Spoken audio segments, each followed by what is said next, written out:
Good morning, everyone, and welcome to the Moon Griffon Show. I am your guest host for this morning, Shannon Wilkerson, sitting in for Moon on this January 2nd, the very first broadcast of the year 2017. Good morning, Brandon. How are you? Good morning. Doing well, man. Great start to the new year, huh? Yeah. How was your Christmas? It was well, man. It was a great Christmas.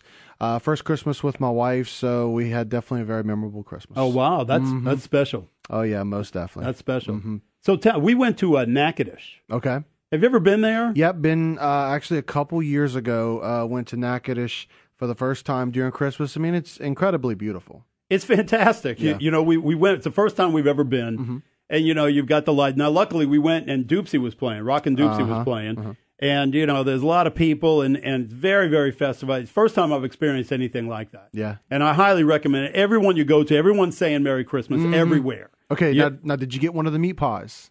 Yeah, I did. And that's where I was going. I was about to go with the meat pie. Every time I said to anyone we were going to Natchitoches or I mentioned that we had been to Natchitoches, the first thing they bring up is the meat pie. Yeah. I don't get it. They taste just like the ones over here. It's not that big of a deal. you know, of course, I don't mean to be disrespectful to the people in Natchitoches with their meat pies because apparently it's a big deal there. But I guess the hype was so big that I had expectations that there was going to be something really special. It's stuffed bread. They are delicious, but it's no more delicious than the ones down here. No, exactly. You know, but they are everywhere. Yes. Everybody's got meat pies. The bars have meat pies. The convenience store, the gas stations have meat pies.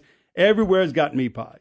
But it was very nice. We went, you know, they got the lights on the river and they've got the fireworks. Did you do the horse and buggy carriage? No, we didn't do the horse and buggy carriage. That was awesome. Yeah, that looks like it would be pretty awesome. Yeah. But we didn't happen to do that. And they give you a historical tour throughout the city with it and everything. It looks pretty cool. Yeah, we just coincidentally weren't able to do that. And which I guess I have a personal complaint about because they should have one that is wheelchair accessible. Yeah. Okay. My son uses a wheelchair, so that wasn't an option for us. You know. At least not this trip. Yeah. But we have in fact done a horse and buggy tour with my son in the French Quarter before, with my older brother Kenny, and that was really cool. But Natchitoches was great. I highly recommend it to people. Here's the downside. Okay, I don't look, man. Don't be mad. All right, there isn't much after you. It's just a 1-day thing. Yeah. Okay, after 1 day, that's it. Okay, you see it all, and then there's nothing more. There really isn't. You know, the next day we're kind of, okay, let's go see Natchitoches. And then we were like, okay, this is it. You know what I mean? We saw it. We saw this last night. You know, and so you walk down this way, and they got these nice shops, and you go into the shops, and everybody's nice, and they got a couple of restaurants, and they got a couple of really cool bars. Yeah. And but then that's it. You know, and the architecture is beautiful. It is. It reminded me a lot. It's a lot like New Orleans without the shootings. Oh, yeah. Okay? It's a lot like New Orleans without the shootings. Yeah. You know, I mean, but I'm going to tell you, Christmas Day, actually even Christmas Eve evening, man, it is like a ghost town in there. It is. You know, it shuts down and that's it. And Christmas Day, we were planning on staying through Christmas night, but we were like, well, we couldn't even find anything to get to eat. Yeah. You know, so I mean, the place shuts down. Yeah. That's okay. You know, so, and another very good part about Natchitoches is that it's only 2 hours away. Okay. So you can get home really, really quickly. Yeah. And so we enjoyed that a lot. I do highly recommend it. It was nice to come home and look forward to this past weekend, which was, as you know, New Year's Eve. You know, and finally get a very troubling year for so many people behind us. 2016 was so challenging for so many people in a lot of ways, which is kind of brings me to what today's show will be about, if you will. I wanted to take the first hour of the show, of today's show, and review the 2016 year. I've got several topics that we can talk about, big stories, the top stories of 2016. And then the second hour of today's show we can make some predictions and preview 2017. I like it. So I think that'll be a lot of fun. But Natchitoches was great. New Year's Eve was nice. Mm-hmm. How about you? Do you do a big New Year's Eve? Well, it's kind of, the plans seem to be different this year. I mean, again, this was our first New Year's Eve together, me and my wife. It changes everything. It does change everything. But we were very happy to just be kind of relaxing, watching movies, playing. We're actually playing Taboo. With the in-laws and stuff like that. Oh, so wow. Just having a fun time, just, playing games and watching movies and watching football too. That was great. Now that was a nice change for me this year with Christmas as well. Yeah. Because normally there's no football on Christmas. They usually have the big NBA intro. Right. And so this year with Christmas falling on Sunday, it was great to have all these good games on Christmas Eve. It was great to have these good games on Christmas Day. Yeah. And then, of course, New Year's, there was a lot of good football, and now, as you know, the playoffs are set. Oh yeah, and that should be very. I'm very excited about the year. There's so many very good teams. Are we going to save our predictions for the Super Bowl and all for the next hour? We're going to have to do that. Well, no, we could do it now. We can do it now? Yeah. Okay, well, do you have yours? Okay, all right. Well, I don't know about Super Bowl yet, but I do. I'm looking at the way that it's set up. How about the first round? Okay, right, you've got Oakland at Houston. Who do you like? All right, I definitely like Houston in this one. I like Houston too, because, and I'm not a big Houston fan, and I'm also not a big Oakland fan. But with Carr going down, that just puts them at too much of a disadvantage. A young team, and they're playing away. So I agree with you. I think Houston got the best that they could out of the AFC because they got a wounded Oakland team. Oh, yeah. Mainly with the quarterback. No doubt. Detroit at Seattle. This is a hard one. I got Seattle. I got Seattle, too. Yeah. I don't like it because I hate Seattle. Me too. Okay? There's nothing I like about Seattle at all. Okay, then the Sunday matchup. Yeah. Miami at Pittsburgh. This one is tough, man. I'm going to go with Pittsburgh, but I don't feel that confident about it. I will agree with you. Okay. Except on the confidence. Okay. I think Pittsburgh's a very solid, strong team, especially at home. I think they're going to win big. Man, have you seen Jay Ajayi run the football, though, for Miami? He is a monster. He is. If they get him going, it's going to be trouble for Pittsburgh. But Pittsburgh's got experience. Well, I put a lot of value in that. Me too. Okay, I put a lot of value in being there, done that. Okay, and but we do agree that Pittsburgh has got the advantage. All right. Yes. The Giants at Green Bay. All right, I'm going with the Giants in this one. I think the Giants tease us a little bit with one of their, famous Super Bowl runs that they've gone on. Yeah. I think they win this, and I think they get beat later on in the playoffs, but I do think they get past the Packers. Okay, I respectfully disagree on this one. Okay. I think Green Bay is one of those teams that is likely to go all the way to the NFC Championship. Aaron Rodgers, did you watch the game last night? Just a little bit, but not much. Oh, my God. Let me tell you, Aaron Rodgers is just he's an unbelievable player. I like Green Bay in that. So we agree 3 out of 4. Yeah. 3 out of 4. Okay, so let's jump ahead. Okay? Past the next round, everything. Who do you see going to the Super Bowl, and who will be the victor? Man, I hate to be to give the prediction that everybody says, well, duh, but I don't see anybody beating the Patriots right now. I don't either. I'm sorry. Look, the team I love the most in the AFC is Kansas City. I agree. Run the football, you took the words. Defense. Kansas City is the most well-executed team, okay? Remember Bret the Hitman Hart? Yes. Okay? Perfection, the excellence in execution? Yes. Perfection and execution. That's what it was. That's Kansas City. They are perfect in so many ways. Every aspect of the game they have down pat. I just don't know if they're strong enough to get past the experience and the coaching of Belichick. Well, and the thing for me, I think, is the difference maker for them this year is the rookie Tyreek Hill. I mean, unbelievable. He can catch it. He can run it out the backfield. His speed. He's the fastest guy in the NFL. I know, and he's in the return game as well. I just don't see them going up to not Green Bay, to New England and winning in Foxborough. No, I just don't see it. I agree completely. And when I see Tyreek Hill, of course, he's great to watch. Yeah. So exciting. But I also get very frustrated as a Saints fan because that's the way we should have utilized Brandon Cooks from day one. What's the matter? No, I agree You don't with like you. it? No, I agree with you. Okay. You're right on that. All right. I thought I was getting the head shake because no, I it's agree. very frustrating. Yeah. Well, I agree. The Patriots are my pick, but who are they going to beat? See, this is where it gets really hard for me because I am not a fan, both in liking the Dallas Cowboys, but I'm not a fan of them getting all the way either. Yeah. I am one that now look, I love their formula and the fact of they built their offensive line through the draft. Yeah. They recognized the importance of a running game. I just in key positions, especially at quarterback, to have a rookie, Dak Prescott. I know he had success in college. I think at some point, and people are talking too much about the fact that Tony Romo is his backup, as if Dak Prescott messes up just a little bit, Tony Romo is going to come in and have his potential save the day moment. Yeah. I don't like that. That lends itself to a two quarterback thinking, and I'm not a fan of that. Yeah. I'm waiting for Dallas to just implode once the playoffs hit. I agree with you on many things that you said. Right. I've had the opinion that Prescott, it's so difficult to get through the pressure of playoffs as a rookie. You got to remember, this guy is still a boy. Okay, I mean, how old is he? He's like 12 years old.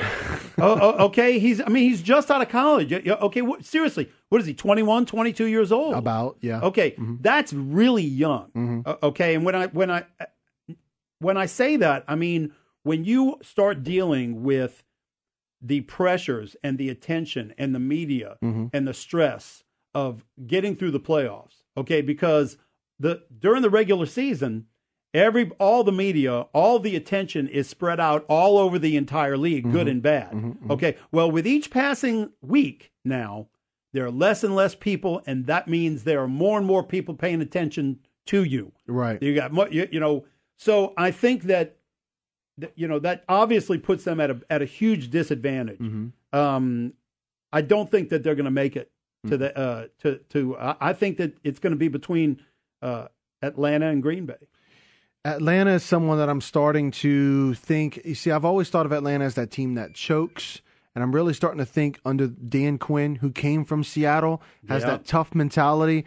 I'm really starting to question my own views on Atlanta now that, you know what, maybe this is not a team that chokes. I like their chances of getting to the Super Bowl much better than Dallas's. Yeah. But another team, too, that is going to be a tough out. And look, I think 1 through 6, this is a very competitive side. I don't think this is as open and shut as people want to make it seem with Dallas. And if you want to expand that to Atlanta, you look at their records, especially with Dallas's.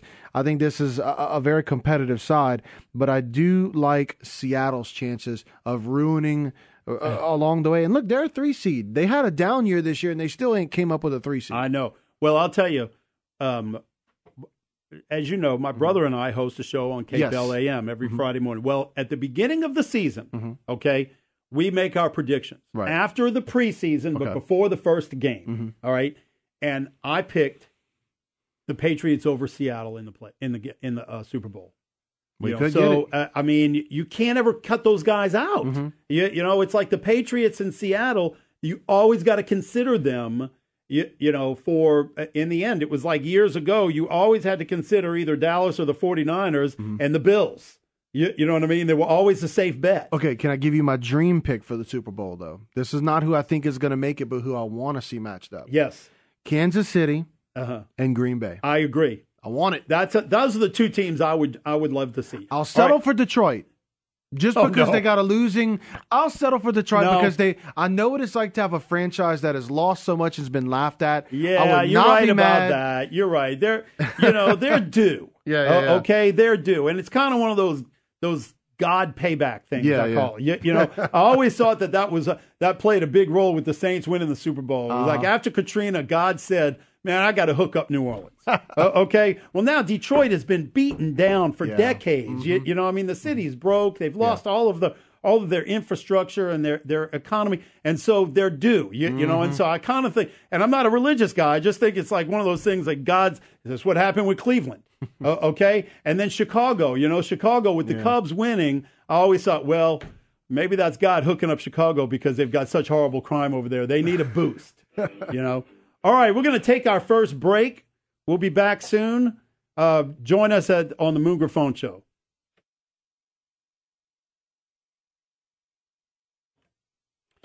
Good morning and welcome back to the Moon Griffon Show. I'm your guest host, Shannon Wilkerson, sitting in for Moon, who's enjoying his day off, the first broadcast of the year. And glad to be here with Brandon. We've been talking about sports, and we're going to wrap up this segment. We've discussed our picks for the playoffs, and we also discussed our picks for the Super Bowl and our dream Super Bowl for the year. We both agree that it would be wonderful to see Green Bay and Kansas City. Yes. But we both agree that's not going to happen. It's not going to happen. That's okay. So let's move on in football, and let's talk about MVP. Okay. Because I think that one thing that we can agree on, even if we don't agree on who should get it, is that there are so many strong candidates this year, okay, and that the voting is likely going to be very close. Yeah. As to who actually wins the MVP of the year. So, who do you want? Who do you think deserves the MVP? And I'll forecast it like this. Okay. The way that I choose who is the MVP isn't just who had the best year this year.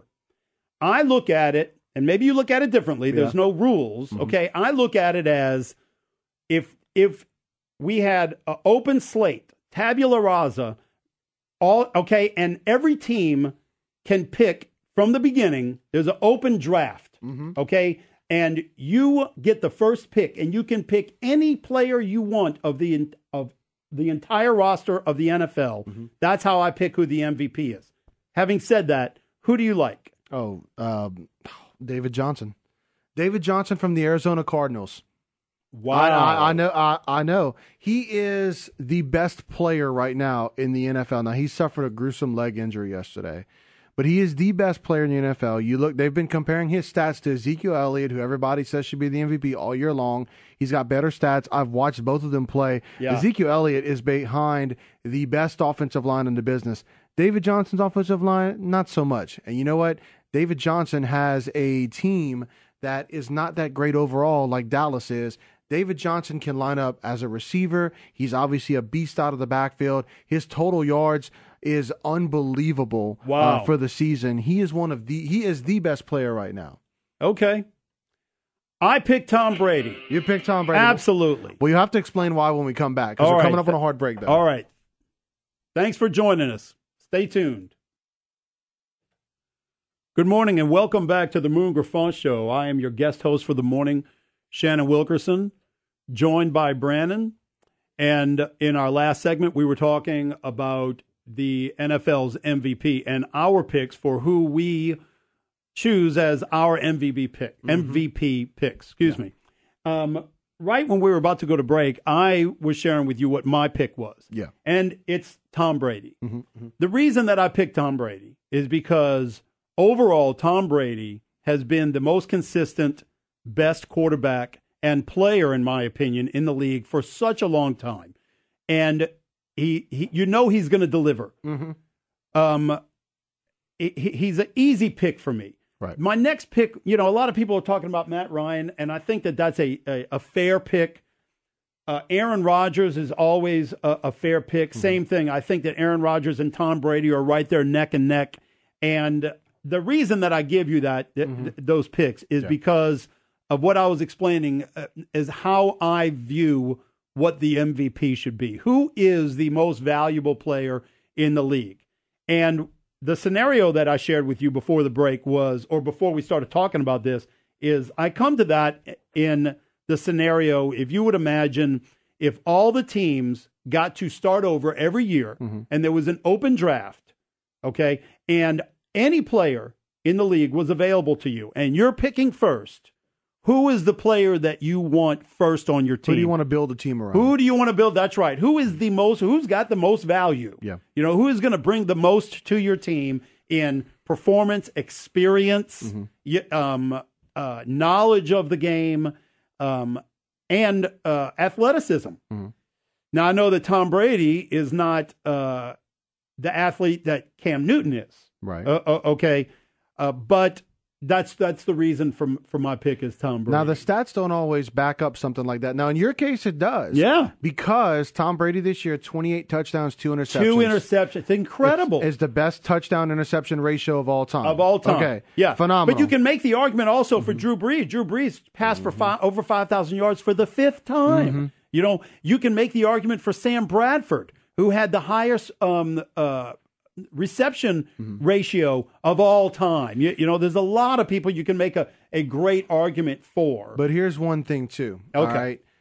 Part of the MVP, I mean, look, Tom Brady got suspended first 4 games of the season, or first 2, whatever it was. I think that comes into an account, I think character comes into an account in it, whether you agree that he should have got the suspension or not, okay? Okay. But that's not the only reason I would vote for him, because, again, I can go back to David Johnson. This guy has got over 2,000 combined yards. As a matter of fact, in the game against Seattle 2 weeks ago, he ended up getting 15 straight 100-yard games, all right? That tied Barry Sanders for best of all time. We know how great Barry Sanders was. He had that gruesome injury early in yesterday's game, which messed him up. This guy, over 2,000 combined yards. Again, he can line up as receiver, at running back. He's not playing on a strong team. In my opinion, if I'm going to start a team, he's only 25 years old. Yeah. If I'm going to start a team now, I'm going to go with him. If we're going to go with that argument, considering how Tom Brady's well up there in age. Yeah. He's got a great offensive line that protects him. Yep. He's got a great system that he's in. Yep. David Johnson did I'll tell you what he has the most not of. having a great offensive line. I tell you what, the biggest asset Tom Brady has always had is Bill Belichick. Yes. Okay? A lot of arguments have always been made about the difference between Peyton Manning and Tom Brady. Who's the better quarterback? And I've always brought up the scenario, well, how many Super Bowls would Peyton Manning have had if he was playing under Bill Belichick? How much Super Bowls would Tom Brady have had playing under different head coaches? Exactly. You know, but you can't penalize them for that. You know, it's not Tom Brady's fault that he's playing under Bill Belichick. You know, so anyway, having said all that, it's been a great football season. The playoffs should be just wonderful, and the next few weeks are the best few weekends of football all year long. Man, it's awesome. You know, the matchups are just fantastic. You can't miss them, and I think that it's interesting, and some of the things that we're going to start talking about is the ratings. You know, NFL has seen a decline in ratings for the first time ever. And so there's issues with that, but that's it. So your dream pick, yes, and I agree with you, is Kansas City and Green Bay in the Super Bowl. Throwback to Super Bowl I. Yeah, that would be cool. that would definitely be cool. I agree completely. So listen, I thought that we might move on. I think that we should start talking about the year. Okay. We start reviewing the year of 2016. Yes. And what a disastrous debacle of a year it's been for so many people. Okay. There's been and talk about the top stories. So I have a list of some of the top stories of 2016. Okay. One of them is, unfortunately, the significant deaths that we have seen. Yeah. Okay. And I think that the biggest, there's so many of them, sad, deaths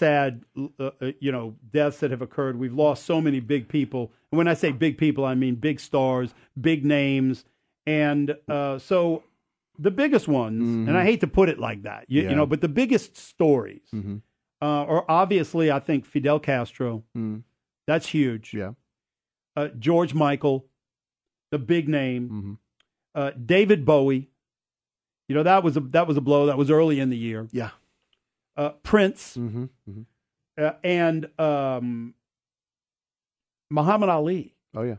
Muhammad Ali kind of got lost in the shuffle, if you will, throughout the year. But a lot of people don't realize, or they forget, what a huge international name he was for such a long time. I think one reason why he gets lost in the shuffle too is because we'd been seeing this coming for so long, because he'd been struggling with Parkinson's forever. I know. These other deaths you named were very sudden. Then they're young, reasonably young. Yeah. The saddest one for me was Carrie Fisher. Okay. Okay. And the reason that was so sad for me was because a day later, Yeah, her mom. Her mom passes away. Mm-hmm. And that was just a horrible blow. And it came at the end of the year when so many people are feeling so beat down from a very challenging year in a lot of ways. And so those were the headline stories for me in that category. In crime, we had big stories in the crime subject, if you will. Yeah. Chicago, 762 murders this year. Now, just to put that in perspective for you, that is more than New York and L.A. combined. That's amazing. Okay, you take all the murders in New York and all the murders in Los Angeles, and you put them together. It doesn't equal what Chicago had. 700, and said that's more than 2 every day. Can I put it in a perspective that even brings it more closer to home? And for you, especially for you, being from this area, New Orleans, okay? As bad as New Orleans is right now, and look, yesterday, they started off the new year with another murder. A father, no less. It's a shame. Someone that was very well liked from everything I've read in the community in Mid-City, New Orleans. 176 murders in New Orleans last year. Yep. And think about that compared to the number you just gave for Chicago. Oh, yeah. As bad as it is, man, Chicago, oh my God. It's incredible. Now, Chicago is tremendous, is obviously a lot bigger than New Orleans. But having roots and grown up in New Orleans. Right. Now you have to consider mass shootings on Bourbon Street. Yeah. Now I worked in the French Quarter. I worked at Pat O'Brien's for several years before I moved to move to Lafayette, and this was in the 80s. Yeah. Which reflects my age, but that's okay. But the point that I'm making is that you never thought about that happening. It was nothing that we even considered. The only time you had to consider any kind of a risk of crime back then is if you parked too far away from work and you're walking to your car at 3:00 in the morning. It was a dark street. Yeah. But now we've got you have to consider that right there on Bourbon Street. And I remember a conversation that I had with my uncle one time who owned bars in the French Quarter. And it was right after a few years back when the first shooting took place on Bourbon Street. Yeah. And it was on national news. And we were talking about it, and he said something very profound. I won't ever forget it. He said, let me tell you, you can't lose the quarter. Okay, you want to keep tourism up? New Orleans can't lose the quarter when it comes to crime. And so now we've got that to consider.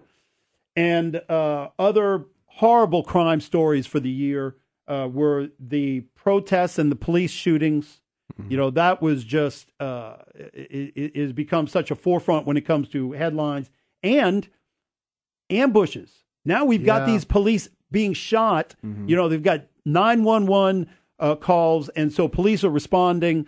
And now they are being attacked. Yeah. Terrible stories. Yeah. So we're going to continue our review of 2016 when we return. Please stay tuned. The Moon Griffon Show. I am your guest host, Shannon Wilkerson, joined with Brandon.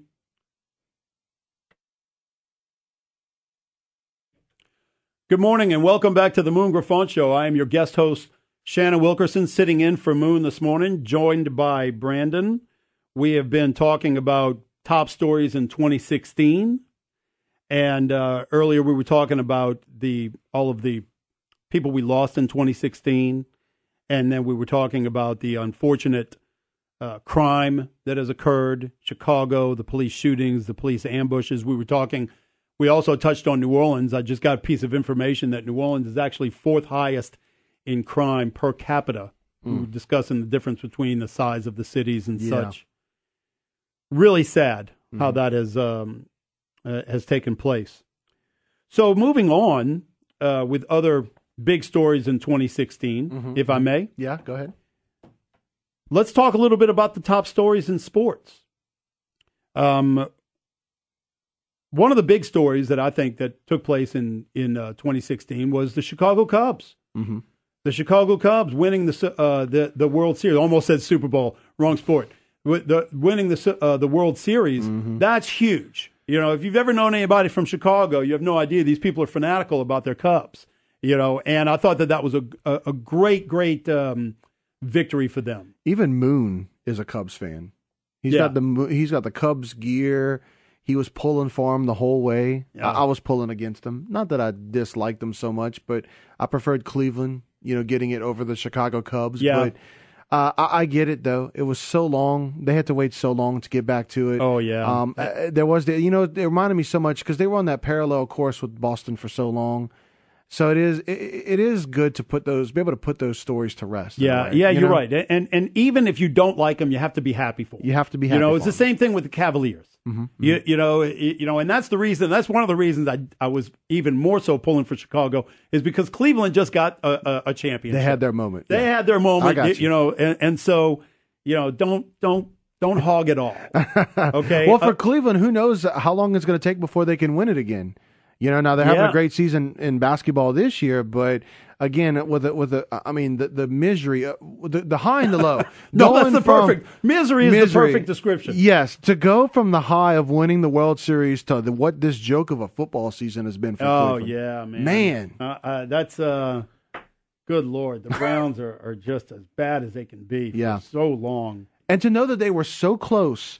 Because when they moved away from Cleveland to Baltimore, they were building something special in Cleveland. You talk about Bill Belichick. He was building something special in Cleveland. That's right. Then they move him away, and all of a sudden, things get broken up. And what happens? They end up winning a Super Bowl as the Baltimore Ravens just a few years later in 2000. That's right.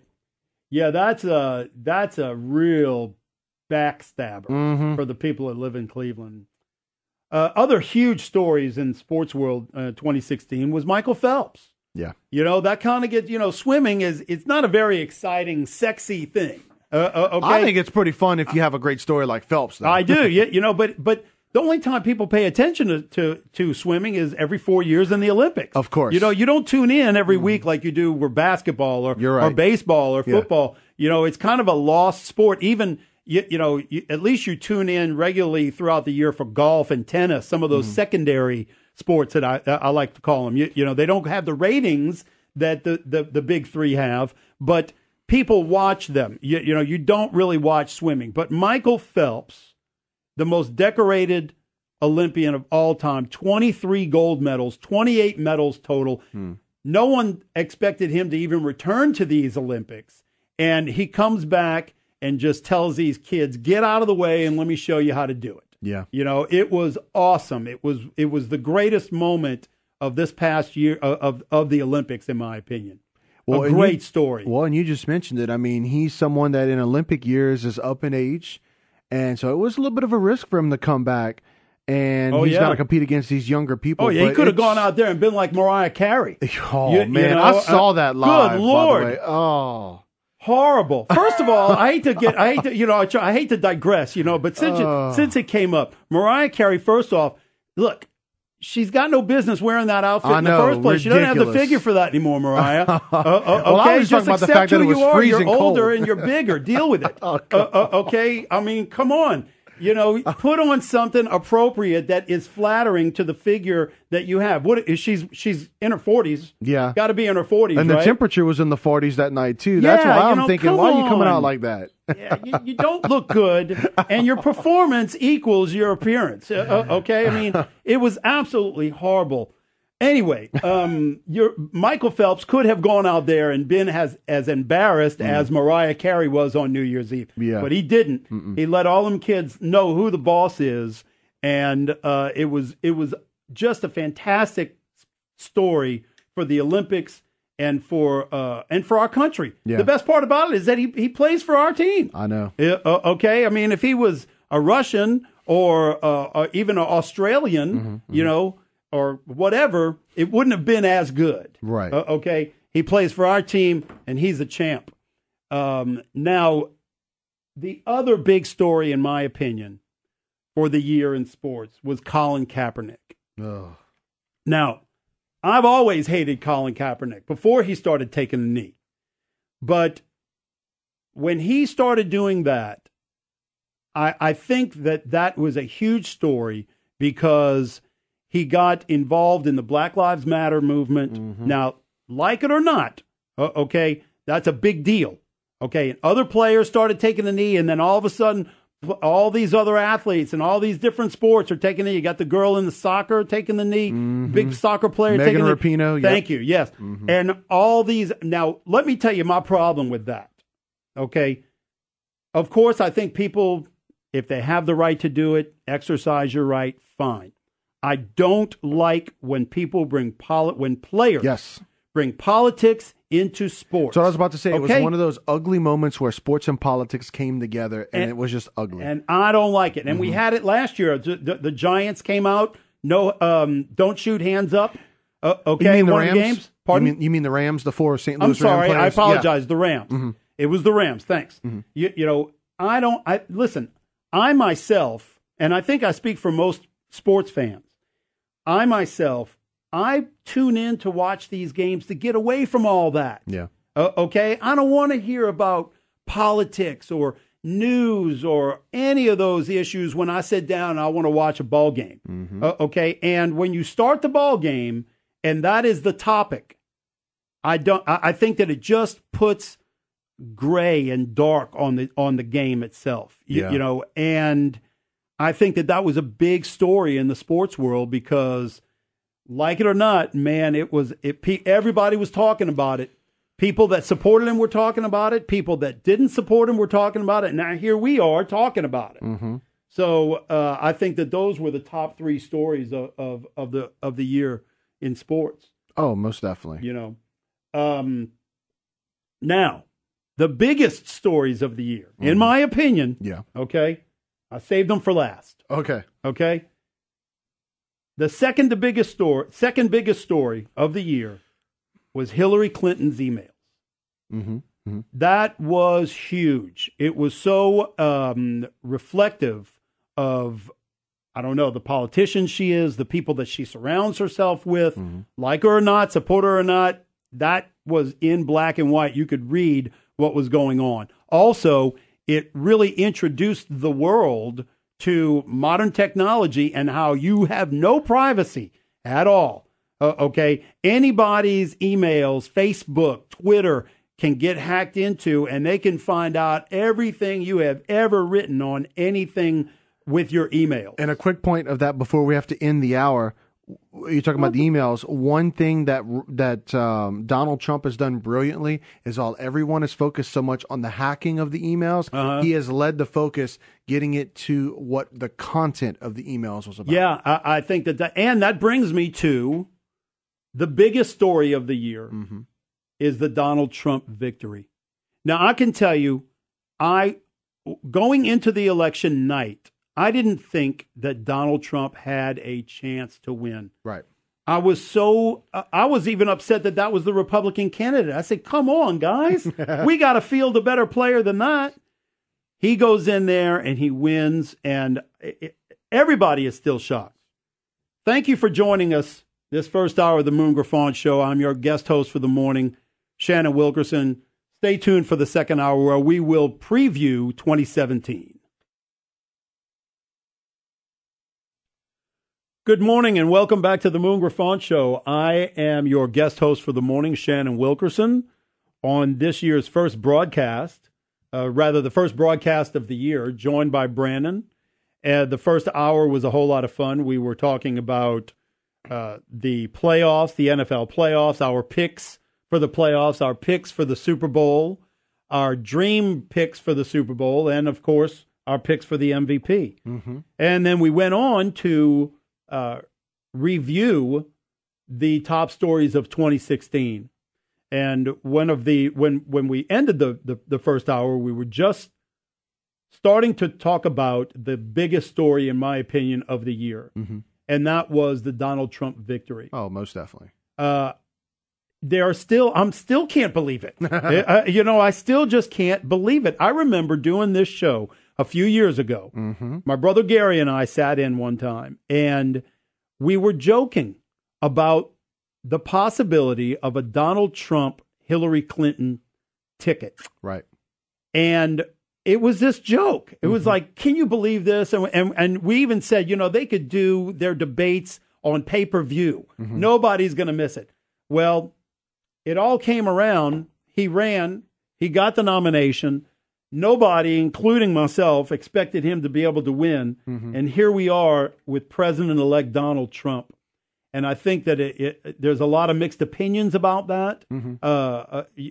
And the bad part about it is I can tell you from my own experience, my own personal experience recently, people are so passionate about their opinions that it's really had an effect on many friendships. There are relationships within families, familial relationships, relatives. Because, boy, let me tell you something. People that don't like it really don't like it. And the people that like it really like it. There's very little gray area with it. Yeah. I myself, I'm excited to see it. I'm not necessarily a big Donald Trump fan. I think that he would fare better if he behaved himself a little bit differently.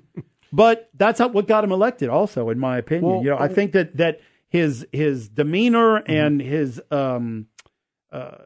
outspokenness, if you will, is one of the reasons that he won. I'm starting to wonder, though, because I used to say when Trump won the nomination, I was disappointed. I was a big Ted Cruz fan, but I said that there were other Republicans with as bad of a candidate as Hillary Clinton was that I felt could win that matchup. Yep. But the more I see the way the country responded to Trump right now, I'm really not sure that there are any other Republicans that could have beat her. I agree. Because you know what's crazy? And I think, look, there's so many moments that made up, that built up to a Donald Trump victory. But the second debate, remember, Donald Trump was getting hammered over the comments that he made with Billy Bush, okay? Yeah. And when he came out in that second debate, and he came out and he just started getting attacked from Hillary to the moderators. That was when you had the two moderators, Martha Raddatz and Anderson Cooper. Just pounding him. And it just like, he had a look on his face that said, okay, I have nothing more to lose here, and what the heck? And all of a sudden just started going after Hillary and the moderators. Yep. And that moment, I don't know if he doesn't have that moment, if you don't eventually have those other moments that lead up to the electoral win for him. The way that he responded and went after Hillary Clinton rallied his base and kept his main support, and it kept him afloat. And then all of a sudden, he went back on the attack. I couldn't agree with you more. Yeah. I think that you're right. I think that he's likely the only candidate that could have and therefore did beat Hillary Clinton. Now, he had a lot of things work his way. Yeah. Okay. The WikiLeaks definitely worked his way, and I'll tell you some of the most significant moments for me that just crushed Hillary and made me really, really turn more and more against her was when I found out that the moderators were being fed the questions for the debates. Oh, yeah. Okay. I mean, that's really bad. Okay. And when I found out that the Attorney General had met with Bill Clinton on the tarmac, okay, that is the ultimate insider. Yes. Okay. These guys are just so well connected. They are the typical politicians. Nobody can touch them. And so, yeah, I think that it took an outsider, somebody that wasn't a politician, to point all that stuff out, because the benefit that Trump had was that he didn't owe anybody any favors. Right. All these other politicians owe people favors. Okay, they're part of the brotherhood. Some of them potentially owe other countries favors. Absolutely, they owe donors favors. Yeah. They owe lobbyists favors. They owe. They all owe. And Trump came in there and said, I don't owe any of y'all anything. I'm calling you all out. Okay. And if you don't like it, too bad. The truth hurts. And you know what? The truth did hurt them. And so I think that he's got a rough road ahead of him. But I have always been in support of a CEO being in charge and being president. One thing that many people don't know, you see, a lot of people have these opinions that these CEOs are these fat cats. They just lay around on their yachts, drinking martinis, watching their trophy 25-year-old model wives sunbathe on the deck of their yacht. These guys spend their entire lives working incredible hours. You know, these guys are used to working 16 hours a day, 7 days a week for decades. Politicians don't do that. Yeah. Okay. Politicians have a few things to do every day, and then they go play golf. Like it or not, that's what they do. And so I think that work ethic that he is likely, and I'm expecting that he will bring to Washington, can change things. Well, change things indefinitely because, like I said, you know, I think that he's going to come in there and he's going to look at the agenda for the day. This is just what I envision. Yeah. Okay, he's going to look at what are we doing today? Okay, this. Okay, fine. What about after that? I'll have this done by noon. Okay, that's just how I envision it happening because, like I said, these guys, no stress. They work an incredible pace their whole lives. They you know, I remember they did an interview with Melania, and they were talking about vacation time, and she said, "We don't take vacations. He's working all the time. I might take a vacation and take the kids somewhere, but he doesn't take any vacations." And so, the only thing with me is that, excuse me, I would like some of the people that are opposed to him, especially all of the Hollywood elite. Okay, to just, you know, shut up and give the guy a chance. Okay, you've got to hand it to him. Like him or not, he won fair and square, okay, with everybody against him. He didn't even have the Republican Party backing him. Yeah. Okay, and you got to hand it to him, man. He just went in there and he got the job done. And that's what I think he's going to do in Washington. And let me make this point real quickly, just going back. To me, what's been uber impressive about him is that he hasn't waited until the inauguration day to get things done. That's right. Whether, you know, getting on the phone with these companies and helping to keep jobs and bring jobs back to the country. That's what's been incredibly impressive. But you talked about, you know, your hope that the you know, the left and many liberals on that side would just let him do his job because he got elected fair and square. Well, a lot of them are looking at this as kind of payback. You look at the Supreme Court, for instance. All right, Merrick Garland, the man that was nominated by President Obama, did not get a hearing in the Senate. All right. Well, now you're going to have liberals that are going to dig in the Senate. They're going to dig in Congress. Say, you know what? Well, the next Supreme Court nominee you put up, Donald Trump, we're going to do everything we can to block it. Yeah. And it's going to be obstructionism. It's going to be everything to be objecting to Donald Trump because they're going to look at it as payback for anything that's happened to them over the past 8 years. Well, and that validates my point when it comes to the way Washington has always been. Okay, I do think that he can break that mold. Okay, well, because first off, he's going to be able to get control of the Supreme Court. Now he's got the Senate, Congress. Everything is Republican now.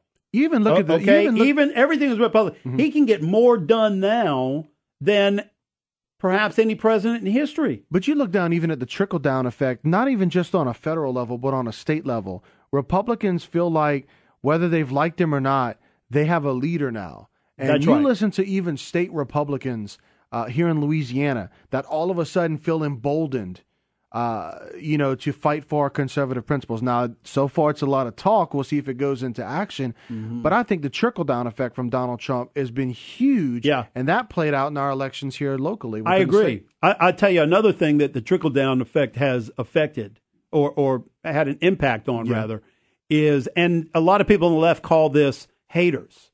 Okay. But I don't think it's hate. I think that a lot of people that have just had these conservative views have kept quiet. Yes. Okay. They've kept quiet because, look, man, they don't want to lose their job. They don't want to get attacked on social media. I mean, you speak up.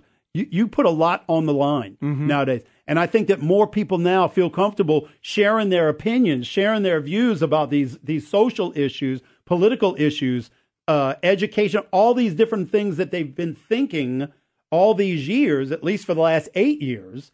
Now they feel like, well, you know what? It's okay if I tell people what I think, because this guy did it and he was elected president. But, I look at it a little bit differently, too, in the fact of I look at those people that kept quiet. They picked their battles wisely, okay? Realizing that, you know what? Facebook is not exactly the best place to display my, opinions about this, because it's going to get into a needless argument where neither side wins. But in a battle area I can win, the ballot box. I can make my vote, and that's where it ultimately matters. And I think for many people, it was about choosing their battles wisely. Yeah, well, I agree completely, and I think that that's one of the ways that he won the election. I think that there was a lot of people that planned on voting for him, and they weren't going to say anything about it, and they still might not. But I think that a lot of people went in there, they closed that curtain behind them, and they said, you know what, this is my guy. Stay tuned, everybody. We're going to continue previewing 2017 on the Moon Griffon Show.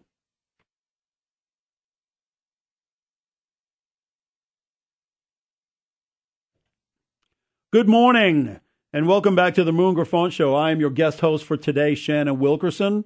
I'm enjoying having the first broadcast of the year. I'm glad that Moon took the day off. Okay, now he took the day off, but he is checking in with us. Okay. All right. He wants us to let everybody know, and he's going to talk about this more tomorrow as well. He will be sharing his story, his life story and all, at the Bayou Church here in Lafayette on Wednesday, which is this Wednesday at 6:30 at night, so 6:30 p.m. It's a men's night featuring Moon, so all men in the area. If you're coming down to this area, you definitely want to check him out at the Bayou Church. He'll be sharing his story. They're going to have free pizza from Dino's, so it's going to be a great time this Wednesday. So I'm sure you'll hear him talk more about it tomorrow as well. Yeah, that's great. Mm-hmm. Especially the pizza. Yeah. Not to take away from Moon. Okay, but, I would go for the free pizza. Pizza helps. Yes. Okay, whatever the situation is, pizza helps. It's kind of one of those comfort food, you're having a bad day, pizza. Mm-hmm. It's not going to hurt. It's definitely going to help. That's good information. Thanks for sharing that. So moving on, we've been talking about 2016 and the things that have happened in 2016. And maybe we should talk a little bit about the upcoming year. Okay. And what we're hoping for, what our expectations are, any predictions. I have some predictions. Okay. One prediction, unfortunately, is that I think that our country will remain very divided. I think that it's going to that Donald Trump, President-elect Donald Trump, will not necessarily bring people together in the way that we need to. I think that a lot of his policies are going to drive a deeper and thicker wedge between the left and the right, conservatives and liberals, however you want to, Democrats, Republicans, blacks and whites, whatever, atheists and Christians. I just don't think that he is going to be able to bring people together.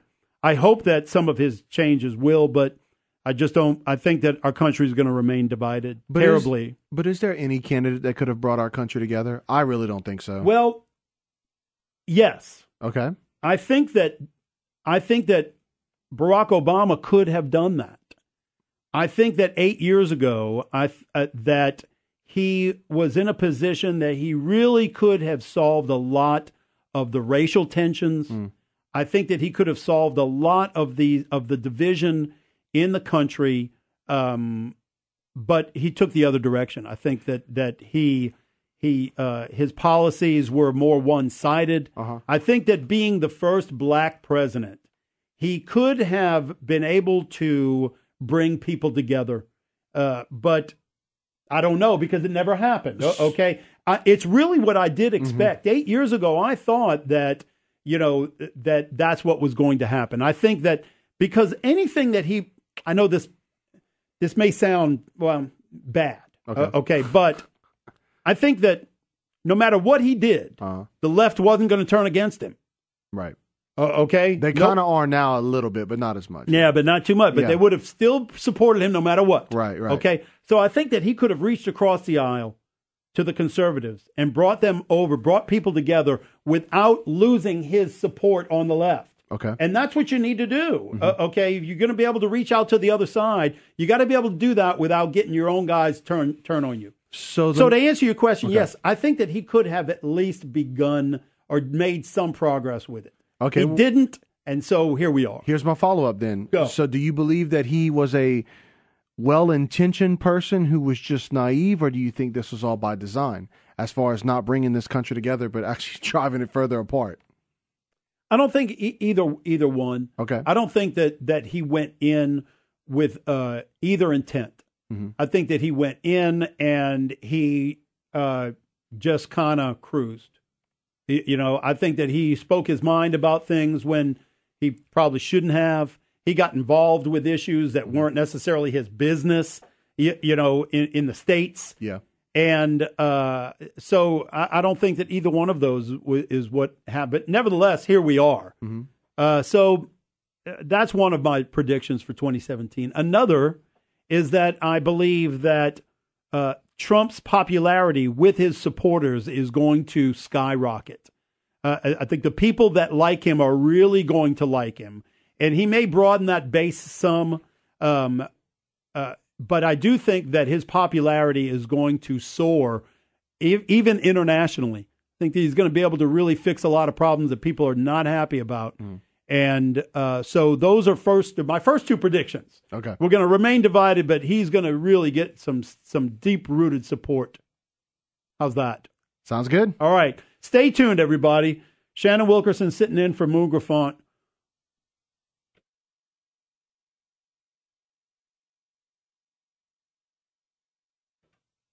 Good morning, everybody, and welcome back to the Moon Griffon Show. I am your guest host for this morning, Shannon Wilkerson, and I am joined by Brandon Como.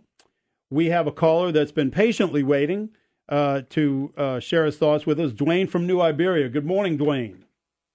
Morning, sir. I got to disagree with you about what you said Obama being potentially have brought this country together. That was never, ever in the intention of his cards. He's a follower of Saul Lewinsky's Rules for Radicals. He was always about dividing this nation. They never tried to bring us together. It was never part of their agenda. To even give him credit that he could have is just going beyond the pale as far as I'm concerned, because he is not a uniter. He is a divider.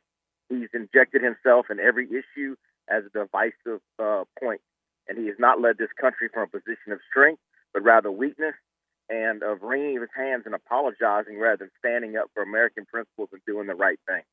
Well, I can't argue with you about any of that. You're absolutely right. His behavior and his actions certainly they certainly support everything that you just said. The point that I was trying to make wasn't that I necessarily expected him to do it, but that he was in a position that if that was his agenda, that he could have accomplished it. Being that he was the first black president. But certainly his performance as the president doesn't reflect anything like that. You're 100% right. He did more to divide our nation than arguably any president in history. So I'm glad you called with that point. You're absolutely right. All right. Thank you. All right. Thank you. Have a good weekend. So moving on. Talking about the upcoming year, 2017, another prediction that I have is that I do believe that our economy is going to continue to show growth. I think that we're going to have, I don't know if we're going to have an economy that necessarily thrives, but we are already seeing signs of growth ever since the election. At one point, stocks had risen by 40%. There's a lot of optimism financially. I know that locally there is. I know that there are a lot of people that have been laid off this year in the oil field industry that I know personally that all seem to have a lot more optimism about the upcoming year, certainly more than they would have had if Hillary Clinton would have been elected. I think that most people can agree that if Clinton would have won the election, then we could not have expected anything to change. Certainly nothing significant. So that's another expectation that I have for 2017. Another expectation that I have for 2017 is that I think that the New Orleans Saints are going to make the playoffs next year. I don't know if they're going to excel in the playoffs, but I do think that they are going to make the playoffs in 2017. I think that Is that regardless of coach? Yes, I do. I think regardless of coach. Okay. And I don't think, personally, I don't think he's going anywhere. I don't think Sean Payton is going anywhere. If he does, it is only through the blessing of Drew Brees, because they are married to each other. And I don't care what Mickey Loomis wants to do or Tom Benson, they're not getting rid of Sean Payton if Drew Brees walks into their office and says, you know what, if you get rid of him, I'm going to request a trade. They have been committed to one another since the beginning. And so I think that if they do want to trade him, that it is only through the agreeing. Drew Brees is going to have to agree to it. Yeah. Now, I can tell you from my own personal experience, my late brother, Kenny Wilkerson, was affiliated with the Saints for a very long time. And he shared with me on more than one occasion that it was no secret within the Saints organization that Sean Payton did eventually want to coach in a big market. He's never been secretive about that. He wanted to be in New York, L.A. if they went there. He wanted to be in Philadelphia. He's always wanted to coach in a big market. So maybe, look who's after him right now, the L.A. Rams. L.A., that's right. Yeah. And so I thought that when it all hit the fan years ago with Bountygate, that he was going to end up in Dallas. Me too. I thought so too. Yeah, I thought that he was going to end up in Dallas. But he's still here, and there's a lot of rumors, but we'll wait and see. Can I tell you this? If the Saints do go in the direction of a new head coach, I want them to get a defensive-minded coach. You've already got the weapons on offense. Put you a smart offensive coordinator in there, or you can keep what you have right now and put a defensive-minded head coach in there that brings some more toughness to this football team. Someone like the Falcons head coach right now, and Coach Quinn, I believe is his name. Bring in a coach like that because you've already got the tools offensively. Defense is where they have fallen short. I know they improved defensively as the year went along, but we saw that debacle they put up yesterday on the defense as well. They were just too inconsistent. They have got to get a defensive-minded coach, not just for the defensive side of the ball, but for a whole mindset. That team has underachieved the past 3 years, no doubt. Oh, I couldn't agree with you more. And I would agree with you on that with the coach. If they get rid of Sean Payton, they must get a defensive-minded head coach. They've got the offense locked up. Yeah. Also, I don't know how much of the offense right now is actually Sean Payton or their offensive coordinator. Either way, I think it's all Sean Payton. I think it probably is too. Yeah. But I mean, if let's say they decline a little bit in offense without Sean Payton. And instead of having the number 1 offense, they're the number 5 offense. Big deal. Those stats don't matter. They don't matter. That's exactly right. They don't matter. I would rather have a more well-rounded team and somebody that can hold our opponents to less than 35 points a game. I mean, look at a team like Kansas City that has a quarterback like Alex Smith that can go out there with a good running game and a good defense, and look at where they are right now. Yeah. They don't have all the incredible stats in the NFL, but you know what? They're a solid playoff team. Yeah, I agree completely. I would rather take a few steps backwards on offense to take several steps that are needed on defense. So, but nevertheless, I think the Saints will make the playoffs. They'll squeak into the playoffs next year, and that's my prediction for the Saints. Another prediction, I know these are all sports, okay? Another prediction is that I think the Cubs are going to go back to the World Series. Well, they're certainly built for a run over the next 5-10 years. Yes, I do think that. I think that they are going to make another appearance in the World Series. I don't know if they'll win, but I think they'll make it back. Another prediction that I'd like to make for 2017 is that I think that Las Vegas is going to get a team. Yeah. Either an expansion team or they're going to get the Raiders.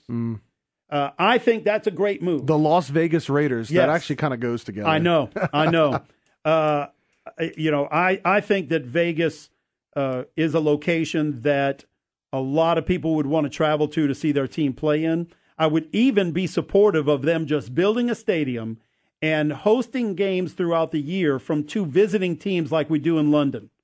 Okay, because it's one of those places, if you want to take a road trip this year, to go see the Saints play someplace else, and they happen to be playing in Vegas, that's where you're going. Well, can we get rid of the London trip and just replace it with Vegas? I'm totally in support of that. You know, think about how many people would travel there compared to the people that would travel to London. But I do like the London games, though, and the reason is because I get to wake up first thing in the morning, there's already a game on. No. You know, nice and early. I'm not a fan at all of the London games, especially the Saints have to go this year or next season to play in London. Yeah. I'm not a fan of that at all. Yeah, I think we're playing Miami. Yes. There, you know. But I'll tell you, I reconnected with an old friend of mine during the holidays who used to live here in Lafayette and also grew up in New Orleans like I did. And he's been living in London or in England for the last 3 years. He was transferred there, and he goes to all of the games. And he said the NFL is really very, very popular there. And I was surprised to hear that it throughout Europe, where it is most popular, is in Germany. He said where soccer or football is like amazing over there. Yeah, well, I mean, these Germans are crazy for NFL. He said, in fact, they represent the biggest group in Wembley Stadium. So then why are we having games in Germany? Well, I don't know. Maybe they don't have a stadium. Yeah. You know, and I don't know. They're probably not as suited. You know, where do you go? If you're in London and you're trying to promote something big in the United States, you go to New York. You know, well, so the United States want to promote something big in Europe, you got to go to London. You know, so anyway, I think the Saints will make the playoffs. I think the Cubs are going to return. I think the Cavaliers are going to repeat. And I think that Las Vegas is going to either get an expansion team or buy a team, get a team to relocate there. And I'm in total support of that. I think that's going to be a whole lot of fun. Okay, I know we only got a couple seconds, but I got to say real quickly, you said Cavs will repeat. Yeah. I think Cavs repeat if they play Golden State, but if someone else makes it besides Golden State, I think the Cavs just have Golden State's number, but I think if someone else represents the West, like San Antonio, Cavs are going down. Yeah, I'll go one more when we come back from the break. Thanks for joining us. Stay tuned on the Moon Griffon Show. Good morning and welcome back to the Moon Griffon Show. I am your guest host for this morning, Shannon Wilkerson, joined by Brandon Como. On the first broadcast of 2017. I cannot believe it is 2017. I remember the Millennial Y2K like it was yesterday. And I remember that New Year's Eve here in Lafayette, it snowed. Yes. It snowed that night. And it's been 17 years. Well, 16 years. No, because we've had at least no flurries since then. No. I mean, it's been 16 years since the Millennial. Since then. Okay, it's hard to believe that much time has passed. Oh, yeah. You know, and it's true. When you get older, it goes by faster. Unfortunately, it keeps speeding up. You know, that rate continues to increase. Well, I was told by my mother-in-law yesterday, though, that then there's an age. Okay, you have the age, and you're in this area where it just continues to speed up. I'm in that area right now, too. Yeah. My mother-in-law says, though, there's an age that you get to, and she didn't say it specifically, where, and she's, you know, older than you, obviously. But Thank you. But where you time starts to slow back down again. Really? Yes. Huh. Maybe it's after you retire and you just don't have as much to do. I think that has a lot to do with it. Yeah. I think for you, it's always going to be fast because you're always the kind that's got to do something. Yeah, well, you know, I'm miserable like that. And so... Moon's like that, too. Yeah. You just don't see it retiring ever happening, you know. But I can tell you, if I won the lottery, and, you know, everybody talks about that, what would you do if you won the Powerball? And all of a sudden, you got $300 million in the bank or something crazy. Yeah. You know, or, you know, a fraction of that. You've got $10 million, $20 million in the bank. What would you do? And I tell you right now, I wouldn't do a damn thing. I'd do nothing. Okay? I would go to the gym. I would take a nap. I mean, it would. I'd have to be. I I would probably, you know, schedule my whole day around the nap. Anyway, so listen, wrapping up the show, we've been talking about 2017 and what we expect could happen in 2017. And I think that one thing that will happen or begin to happen in 2017 is that I think you're going to see a pushback against the PC craziness. I really think that has run its toll. I think that things like safe spaces on college campuses are just going to become more and more laughable to the point that any college or student at a college that supports that or participates in it is going to be embarrassed, because that is really an embarrassing idea. It's an embarrassing thing to do that, these adults need these safe spaces to go to. And I think that things like safe spaces and the political correctness craziness. I'll give you an example. Steve Martin recently got in all kind of trouble because he made a comment about Princess Leia when she passed away, and I always call her Princess Leia. I have to do that. And that how beautiful she was. So now you can't even say that a woman is beautiful without being accused of objectifying that person as a sex symbol or sex object or whatever. And I think that we're going to start seeing that in 2017, that people are going to start pushing back against. And I think that a lot of it has to do with the Donald Trump victory. I think people are more comfortable speaking up and saying, you got to be kidding me. I think it has everything to do with the Donald Trump victory. I think if it goes the other way, I think you see the complete opposite of what you're talking about. Yeah, I think you're right. I think that if Hillary Clinton would have been elected, it would have continued down that road. Mm-hmm. And that would have been a really, really scary thing for our future. But I do think that it's time for these political this political correctness craziness to start taking a different turn. And I really hope that that's what happens. And I'm starting to see evidence of that. So I'm hoping that we see the end of safe spaces, the end of people being attacked on social media for sharing their thoughts about anything that is not considered politically correct. And now we've got a caller. Who's here? David? David calling from Lafayette. Good morning, David. Talk to us. Good morning, sir. To further your point as far as how left and radical and these people are, if you recall, they have the Boston Marathon, okay? Yep. Now, why do men take off and then women take off? I thought we were supposed to all be equal. Well, you understand where I'm going with this? Of course I do. It's a matter of what they say is right, and everything that we say is right, we're wrong. It's ludicrous, man. Well, there's been a lot of argument and opinions about that athletically. What you're talking about is athletics, and that there should be if we're going to be equal, we're going to be equal, and all the runners should take off at the same time.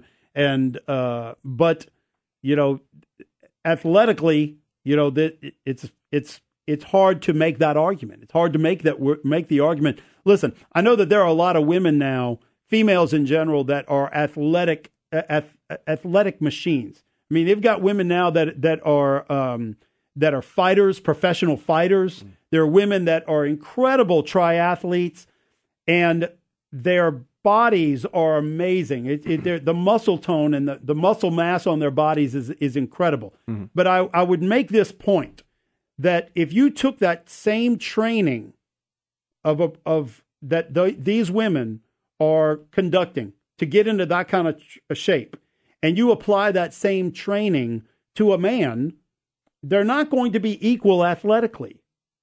Okay? And I know that might make some people mad, but that's just, they are not, men and women are different. Mm-hmm. They're different physically, and even though you've got women now that can compete with each other at a different level than they used to be able to, it doesn't mean that they can compete across the gender line. Well, but you can take a look and see if a man and a woman is kind of, I say, built similarly and I guess, size, both of them say 120 pounds. Mm-hmm. And if you have a woman that has more of puts way more into the training, has a tougher heart, displays more heart in what she's going after than a man, then that's an instance where it can be turned. You know I agree. She would excel more than him. Exactly. I'm just making the point that if it was the same, yeah, okay, if they both apply, you have a woman that is 5'8", 120 pounds. You take a man that is 5'8", 120 pounds. They're the exact same age, okay, and they both take the same diet, the same training, in every way, and they both put forth the exact same effort. They're not going to be equal. Athletically, it's just they're not going to be equal. Right. And so the caller makes a good point. I mean, yes, they do thrive, and we should thrive for equality. In every way, but it doesn't necessarily mean that it applies to every subject. Just make me a jerk. No, not it's at okay all. if it does. No, I understand what you're saying. Listen, everybody, thank you for tuning in to the Moon Griffon Show. I had a great time sitting in for Moon. I am your guest host, Shannon Wilkerson, joined by Brandon Como, and have a very good and safe day.